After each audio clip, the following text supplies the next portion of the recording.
Okay, for the hemming sample, this one is going to require an iron and a couple other tools. And then you're going to need a bigger square. So in the classroom or if you're online, I've provided, I think it's like a 5-inch square. Doesn't necessarily matter the size, but you do want a square. So when you hem something, a hem is typically like the edge or the bottom of your pants have a hem. So we're always turning it 2 times. So that's kind of the key, is we want to press it twice. This is sort of hard to show you, but there is a right and a wrong side of this beautiful fabric that I have here. So you're gonna wanna go to your iron and take your seam gauge, which is this tool here, and we want kind of the wrong side up. So we want to look at the wrong side. So when you're at the iron, I'm just gonna do this here for the ease of the video. I want you to press a 1/2 inch first. So on the seam gauge, if you don't have a seam gauge at home, a ruler would work just fine. We want a 1/2 inch. So I'm just gonna pick one side. Again, I have the wrong side up, and I'm gonna fold this to start, and then I wanna check it at the 1/2 inch. So we want a 1/2 inch from the edge of the fabric to the fold. So some people like to slip it underneath and then check it that way. Or some people like to do the top, because then sometimes if you've got it too big, you can kind of push it. It's whatever works best for you. So you're gonna just check a 1/2 inch, and then you're gonna use your iron to press that. I'm just gonna finger press it just to show you.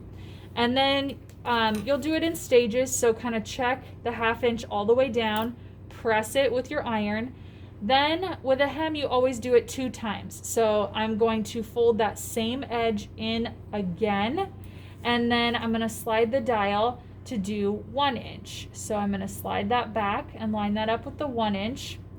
The measurements will change based off of your pattern, so do check the instructions, but for the purpose of this sample, we're going to do the 1/2 inch, then the inch. So again, kind of see what works best for you, if you like it over top or if you like it underneath, whatever works best. But you're going to check that it's 1 inch all the way down, press that, and then I have this one ready to go. You're going to pin that. So this is a little different than you've done before. Notice I have the fold is where we're sewing, so not the outside. I'm sewing on this inside. So I have pinned that to secure that, because this is where I'm going to sew. So I'm now going to set this in the machine, and I'm going to use this inside fold as my guide and lower the foot. So I have my fold there.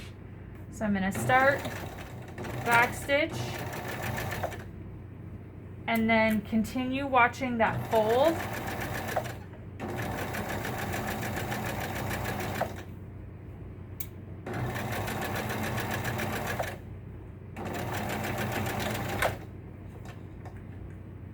And then when we take that out,